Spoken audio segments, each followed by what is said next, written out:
अब से कुछ महीने पहले जो बांग्लादेश में हुआ वही अब तुर्की में हो रहा है। फर्क इतना है कि बांग्लादेश में सारा कांड अमेरिका ने करवाया, तुर्की में सारा कांड करवा रहे हैं वहां के राष्ट्रपति अर्दोआन, जिन्होंने अपने सबसे मुख्य विपक्षी नेता इमामोगलू को सिर्फ इसलिए अरेस्ट करवा लिया झूठे आरोपों में क्योंकि वो उनके खिलाफ आने वाले राष्ट्रपति के चुनाव में लड़ने वाले थे। और उसका परिणाम आप अपनी स्क्रीन पर देख सकते हैं। पूरे तुर्की में इस समय कोहराम मचा हुआ है।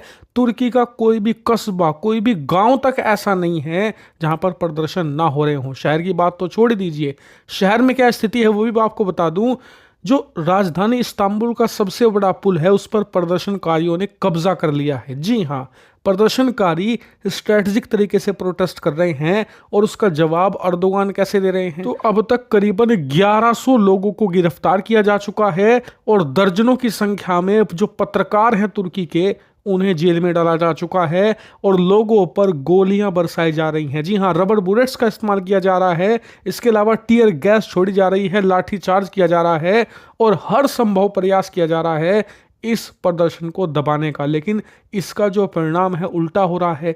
जितना ज्यादा यहां पर प्रदर्शनकारियों पर हिंसा का इस्तेमाल कर रही है पुलिस और सरकार, तुर्की की जनता उसका प्रतिकार दुगनी ताकत से करती है और इसीलिए यह प्रदर्शन अब संभाले नहीं संभल रहे तुर्की के राष्ट्रपति अर्दोगान से। और इसका परिणाम सिर्फ तुर्की की पॉलिटिक्स पर नहीं पड़ रहा, अर्थव्यवस्था पर भी पड़ रहा है। स्क्रीन पर आप देखिए, यह है तुर्की की मुद्रा लीरा की हालत डॉलर के मुकाबले।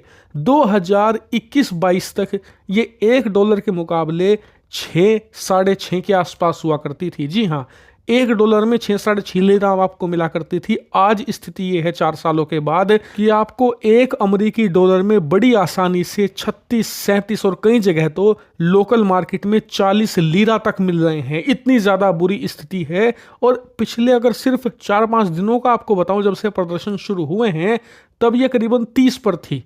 यानी कि पिछले कुछ दिनों के अंदर ही ये करीबन 20-25% गिर चुकी है। और बताया जा रहा है कि आने वाले कुछ हफ्तों तक ये प्रदर्शन जारी रहे तो तुर्की के अंदर आर्थिक संकट आएगा, जिसकी बदौलत ये 50 के भी पार चली जाएगी। और ये बहुत ही ज़्यादा बुरा सपना होगा तुर्की के लिए, क्योंकि देखिए, तुर्की की मुद्रा लीरा को दुनिया की स्ट्रॉन्गेस्ट करेंसीज में से माना जाता है। जी हाँ, ये 7वीं सबसे बड़ी व्यापारिक करेंसी थी दुनिया की, जिसकी भद अर्दोगान ने ऐसी पीट दी है कि ये बद से बदतर हालत में जा चुकी है। हालांकि आपको लग रहा होगा कि जो विपक्षी नेता है इमामोगलू, उसे तो बेचारे को जेल में डाल दिया, तो ऐसा नहीं है। जो विपक्षी नेता है वो भी इसका फायदा उठा रहे हैं राष्ट्रपति अर्दोगान के खिलाफ गुस्से को भड़काने में।